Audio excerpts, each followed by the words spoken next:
বেলা করে জঙ্গলে যায়, শুকনো শুকনো কাঠ কুড়ায়, কাঠগুলো নিয়ে সাধুদের রান্নাঘরে দেয়।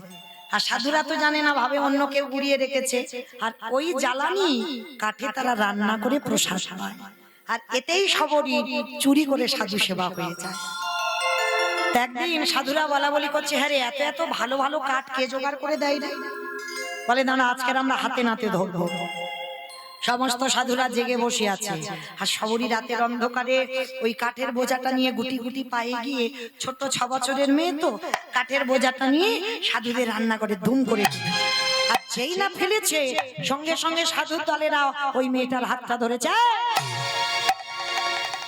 কে তুই? কোথায় বাড়ি? তো থাকিস কোথায়? নাম কি? বাবা মাকে? বাড়ি কোথায়? তার মানে তুই রোজ রোজ এই জঙ্গলের কাঠগুলো দিয়ে যাস? কে তুই? ছোট্ট মেয়ে মাথা নিচু করে বলছে, আমি সবরী। ও, তুই সেই হীরা চন্ডালের মেয়ে না?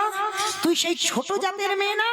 ছি ছি ছি ছি ছি ছি গো, আমাদের জাত চলে গেল।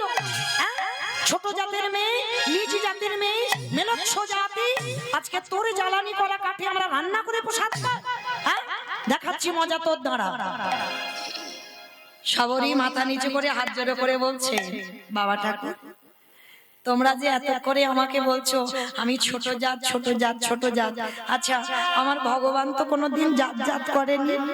আমার ভগবান তো বলেছে, মুচি হয়ে সুচি হয়ে যদি কৃষ্ণ ভজে, সুচি হয়ে মুচি হয়ে যদি কৃষ্ণ তৎ।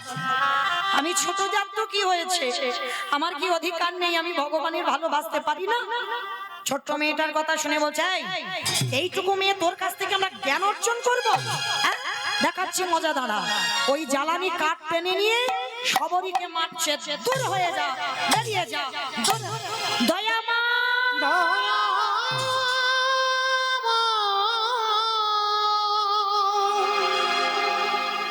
এত মারা মেরেছে, ছোট্ট মেয়েটার অঙ্গ দিয়ে রক্ত ঝরে ঝরে মাটিতে পড়ছে। মা ধরিত্রী, মা বসুমাতা কেঁপে উঠলো। মা বলে উঠলেন, প্রভু, তোমারে যারা ভালোবাসে তাদের বুঝি তুমি এমনি করে শাস্তি দাও? কৃপা করো না প্রভু। ছোটবেলা থেকে মেয়েটার জীবনটা এত কষ্ট, কৃপা করো। ওকে সবাই ধরে ধরে মারছে, একবার কৃপা করো। ওই সাধুদের মধ্যে একজন ছিল যার নাম হচ্ছে রামানন্দ স্বামী। রামানন্দ স্বামী ছুটে এসে মেয়েটাকে বুকে জড়িয়ে ধরেছে। দাঁড়াও দাঁড়াও দাঁড়াও, তোমরা মেরো না গো, ওইটুকু বাচ্চা মেয়ে, এত মার মারলে ও তো মরে যাবে, মেরো না। মেয়েটাকে বুকে জড়িয়ে ধরেছে। চল।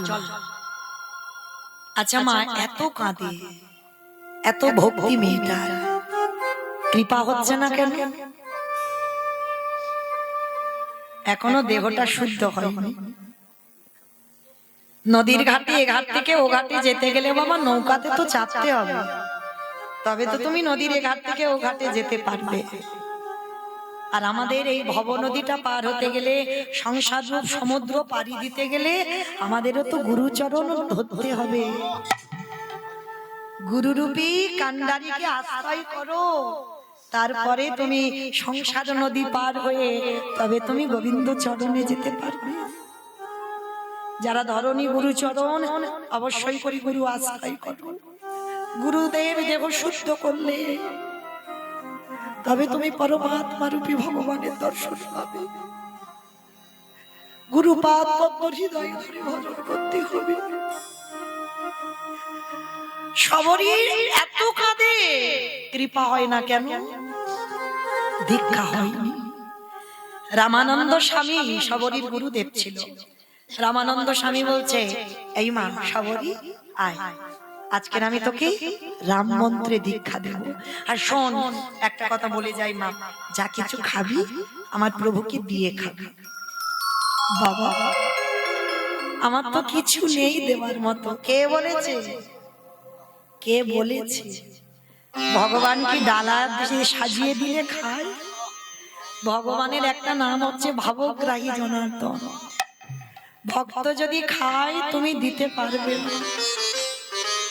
কতটুকু তোমার আছে তুমি ভগবানের দেবে। ভগবান ভক্তের ভাব গ্রহণ করে। কে কি দিল আমি দেখি নাই গো, কে সোনার থালাই দিল না রূপোর থালাই দিল আমি দেখি না। সে আমার নয়ন জলে প্রেম ভরে দিল কিনা, ভক্তি ভরে দিল কিনা, আমি সেইটুকু গ্রহণ করি। হে দয়াময়, তুমি তো জানো না এই জগৎ সংসার মাঝে যদি কেউ প্রেমে ভক্তি ভালোবাসা দিয়ে দিতে পারে, আমার আমার ভগবান সেই ভক্তের ছুটে আসে। হে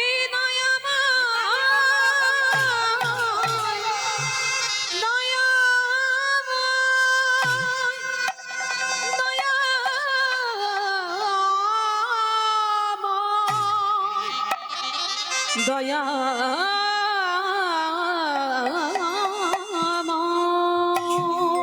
রামমন্ত্র দীক্ষা দিল সবরীর, দীক্ষা হয়ে গেল। দীক্ষার পরে দিন গেল, মাস গেল, বছরে গেল, দিনে দিনে সবরী বড় হলো। আর বসে বসে ওই নয়ন জলে কাঁদে, নয়ন জলে কাঁদে আর বলে, দয়াময় একবার কৃপা করে দেখা দাও, কৃপা করে দর্শন দাও।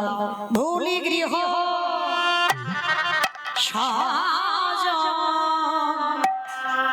সবে সপেছি তো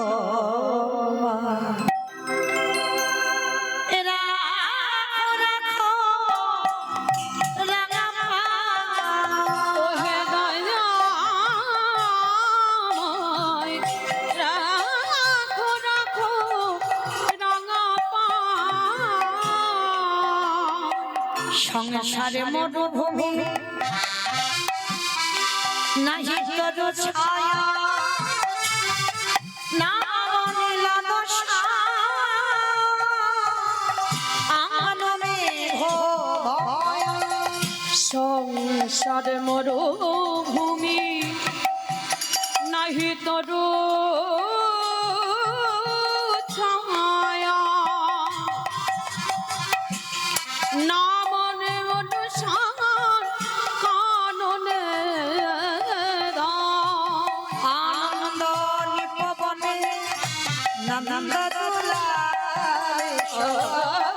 আনন্দ নিপবনে নন্দ দুলালে ভূষাদিন হরি অশ্রু যমুনা। রাখো রাখো রাঙা পায় ওরে দয়াময়, রাখো রাখো রাঙা পায় ওরে দয়াময়, রাখো রাখো রাঙা পায়। সবরী প্রত্যেক দিন নয়ন জলে বুক ভাসিয়ে কাঁদে আর বলে, প্রভু ওই একটা একটা করে ফল পাড়ে একটু করে খায়, যেটা টক যেটা তিতো সেটা ফেলে দেয়, সেটা নিজে খেয়ে নেয়, আর যেটা সুস্বাদু মিষ্টি সেটা প্রভুর জন্য তুলে রাখে। নয়নের জলে আজ সবরী মায়া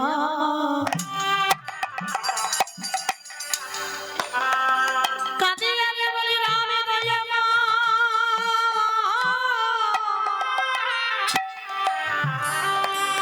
কৃপা করে,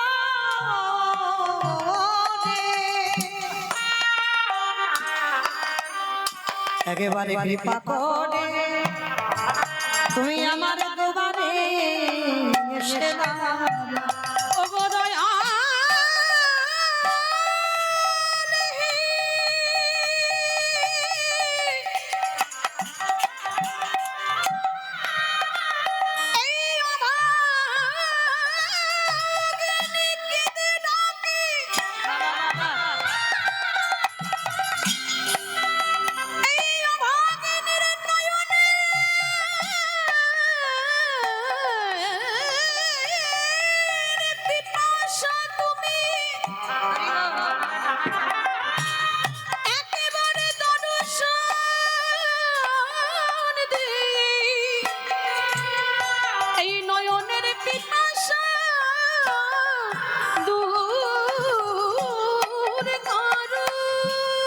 আস্তে সবরই ফল পেরে রেখে দিয়েছে, কোনটা পচে যায় কোনটা পোকা লেগে যায় আর যেটা শুকিয়ে যায় রেখে দেয়। কারণ সবরীর বাবা বলে রেখেছিল রামের শত্রু রাবণ আর সবরীর ভয়, যদি ওই ফলের মধ্যে বিষ ঢুকিয়ে দেয় আর আমার রাম যদি এসে খায় ফল পেরে, যদি মৃত্যু হয়ে যায় তাহলে মরবো, আগে আমি মরবো।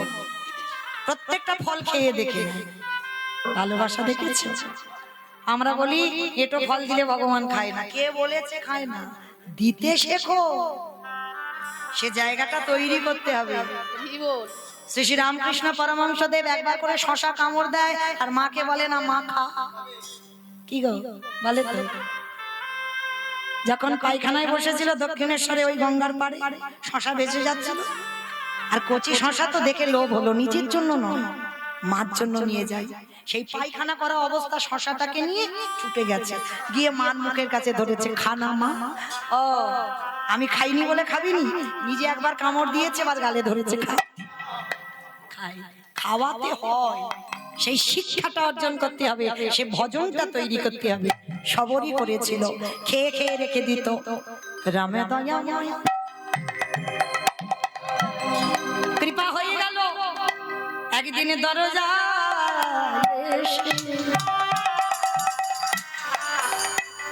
ডাক দিচ্ছে সবরী। কে কে ডাক দিল আমার সবরী বলছি? তাড়াতাড়ি করি বাবা, কোমর তো পড়ে গেছে, আসছে ক্ষমতা নেই, সময় থাকতে তো আসেনি, অসময়ে এসেছে, কোমরটা ভেঙে গেছে, লাঠি ঠুকে এসেছে। যেই না দেখেছে দুইজন ভালো, কে তুমি? দেখে না বাবা রামার লক্ষণ, এসো। বসতে দেবার জায়গা নেই, দেবে কি সে? একটু পাতা কুড়িয়ে এনেছে, বসবার জায়গা দিয়েছে। কত কাঙাল। আর চরণ ধোবাবে, সে ঘটিটা নেই, তা বলে কি ধোবাবে না? রামচন্দ্রী চরণ যুগল বুকে ধরেছে, এই বাচ্চে কি জগতের জল, সবরই নয়নে জলে চরণ ধোবাইছে। যেই না চরণ ধৌত করে দিল, আঁচল দিয়ে মোছালে ব্যথা লাগবে, মাথার কেশ খুলে দিল, মাথার কেশ দিয়ে রামচন্দ্রের চরণ যুগল মোছাইল। যেই না মুছিয়ে দিয়েছে, প্রভু বলছে মা খেতে দিবি, বড্ড খিদে পেয়েছে। প্রভু তুমি খাবে, চন্ডালিনীর ঘরে, চুপ, কথা নয়, খেতে চেয়েছি দিবি। কোমর ভেঙে গেছে, ঝুড়িটা এনেছে কোমরে করে, বেছে বেছে দেখছে একটা শুকনো ফল। ওই শুকনো ফলটা তুলে রামের বদনে দেবে, হাত আর যাচ্ছে না, কারণ রাম তো খুব লম্বা চওড়া। সবরী মায়া মা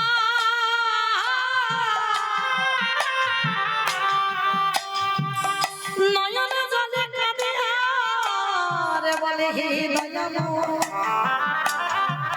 যখন আমার সময় ছিল তখন তুমি এলে না, আজ আমার ক্ষমতা রইল না, তুমি আমার দুয়ারে এলে। ভগবান বললেন সবরী মা, ভক্ত যখন সর্বস্ব আমায় দিয়ে দেয়, আমি নিজে হতে তার কাছে ছুটে যাই।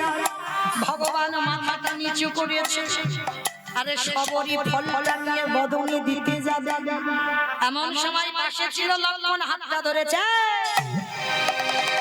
এত বড় স্পর্ধা, আমার দাদা ক্ষীর স্বর্ণনি মাখন কত দামি দামি ফল খায়, মিষ্টি খায়, আর তোর ওই মুখে থুতু লেগে আছে, লালা লেগে আছে, ওরে এটো ফল দিচ্ছিস?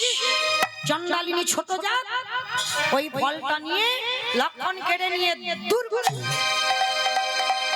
আর যেই না ফেলে দিল, সবরী মা নয়ন জলে কাঁদছে, লক্ষ্মণ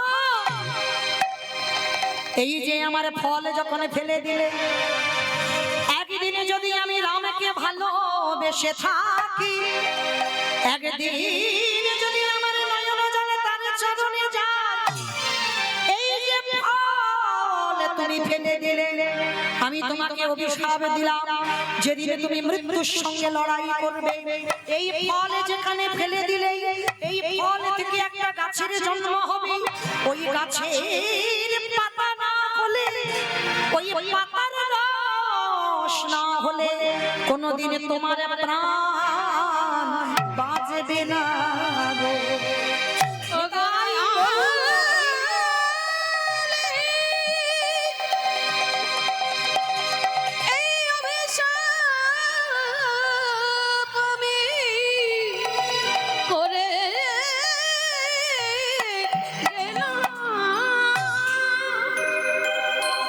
রামচন্দ্র তথাস্তু বললেন, কথা দিলাম শবরী মাতাই হবে।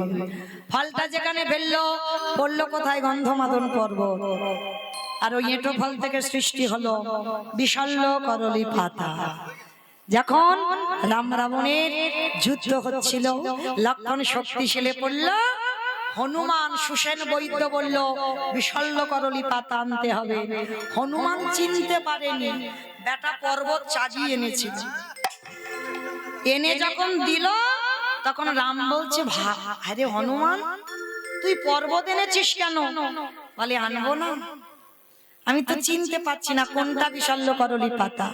সুসেন বৈদ্য উঠল, পাতাটা চিনে রস ভালো করে নিগড়ে লক্ষণের বদনে দিচ্ছে। লক্ষণ প্রাণ ফিরে পেয়ে দাদাকে ডেকে বলছে, দাদা একটা কথা বলবো। কি দরকার ছিল? আমি জানি তুমি কি আর আমি কে, তাহলে তুমি যদি মনে করতে, তাহলে তুমি কি আমার এই রস ছাড়া বাঁচাতে পারতে না? ভগবান হেসে বলল, লক্ষণ, বাঁচাতে আমি পারতাম, কিন্তু তুমি বোধহয় জানো না আমি ভক্ত বড় ভালোবাসি। আমি ভক্ত রইতে নারী,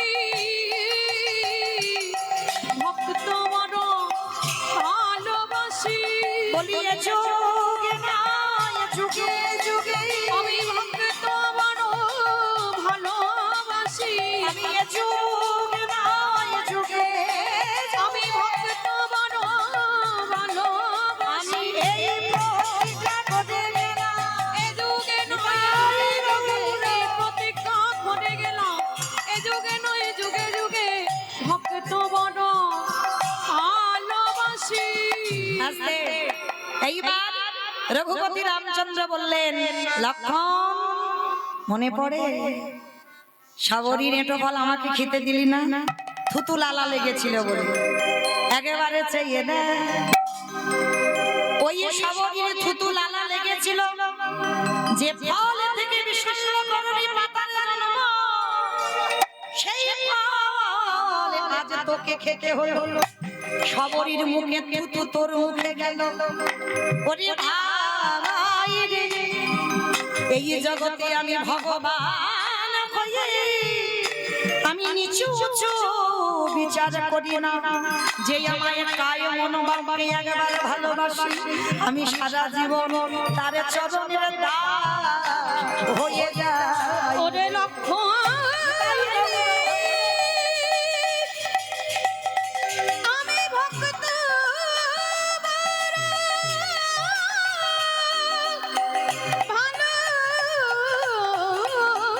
ভালোবাসি। ফিরে এলেন শবরী মা। এইবার শবরী মাকে বললেন, চলো, যারা ঘৃণা করতো তোমাকে আমি একটু যাতে তুলবো। সবাই মতঙ্গ সাধুদের বলছে, দেখো তোমরা যে দর্শন পেলে আমার জন্য নয়, তোমাদের ভক্তিতে নয়, শবরীর ভক্তিতে আমি এসেছি। সবাই শবরীকে সম্মান করলো, সবাই শবরীকে প্রণাম করলো। শবরী বলছে, প্রভু একবার দাঁড়া। কমাইরা, আজকে লীলাটা যখন এতক্ষণ রামচন্দ্রের হলো, চলো একটা রামচন্দ্রের ভজন হোক। সীতারামে ভজলে মনুবা, একবার সীতারামে ভজলে মনুবা। আস্তে আমা, ঘড়ির কাঁটা টিক টিক করে ঘুরে গেল, আর কখন ঘুরে গেল আমি বুঝতেই পারলাম না। মানে আমার এলাকার ভক্ত বলে কথা, একটা বড় বাচ্চা, তাই না? চলো দেখি হাত দুটো তোলো। সীতারামে ভজলে হে মনুবা, একবার সীতারামে ভজলে মনুবা, একবার সীতারামে ভজলে মনুবা, একবার সীতারামে ভজলে মনুয়া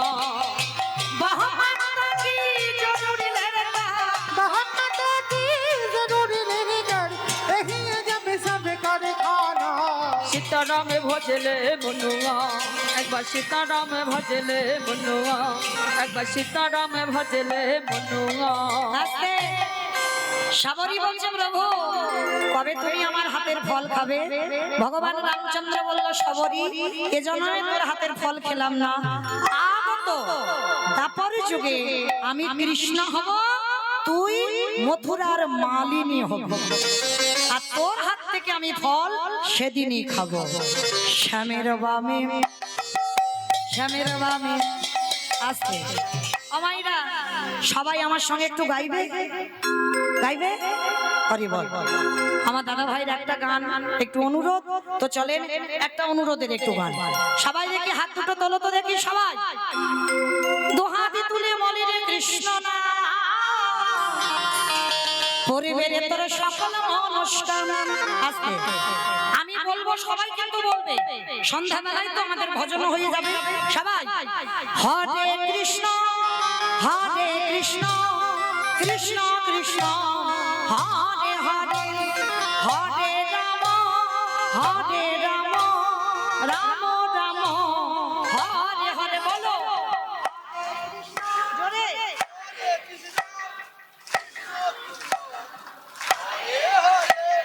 হরে রাম বাহ আজ হরে কৃষ্ণ কৃষ্ণ কৃষ্ণ হরে হরে হরে রাম রাম রাম হরে হরে। বলো হরে কৃষ্ণ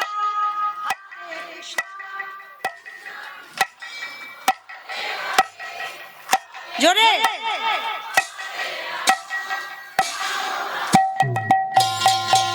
এই হরি নামে মেতেছিল বহুরার নিতাই, ভক্তগণের সঙ্গে নিয়ে হরে কৃষ্ণ গায়ে। এই হরি নামে মেতেছিল গৌরার নিতাই, ভক্তগণের সঙ্গে লয়ে হরে কৃষ্ণ নাম। পারের করি এই মহানাম, ভজরে মন হরে কৃষ্ণ নাম। প্রেমানন্দী বাহু তুলি নাচরে মূল কৃষ্ণ বলি। প্রেমানন্দে বাহু তুলে নাচরে মন কৃষ্ণ বলে। বাহু তুলি নাচরে মূল কৃষ্ণ বলি। এইবার রাধা গোবিন্দ যুগলে দাঁড়ালেন। সবরী দাপর যুগে সেই রাধা গোবিন্দের হাত থেকে, সেই মালিনীর হাত থেকে আমার ভগবান কৃষ্ণ ফল সেবা করেছিল। দাপর যুগে সবরীর হাতের ফল খেতে পাইনি, সেটা বৃন্দাবনের কৃষ্ণ হয়ে সেবা করলো। শ্যামের বামে দাদা এলো, শ্যামের বামে দাদা এলো নবীন কিশোর। শ্যামের বামে দাদা এলো নবীন কিশোরী। ললিতা বিশাখায়া দে ওই দাস হরি হরি বল, হরি বল, হরি বল। নিতাই গৌর হরি বল। নিতাই গৌর হরি বল, গৌর হরি বল। ভক্ত ভগবানের মিলন হইল। প্রেমানন্দে সবে মিলে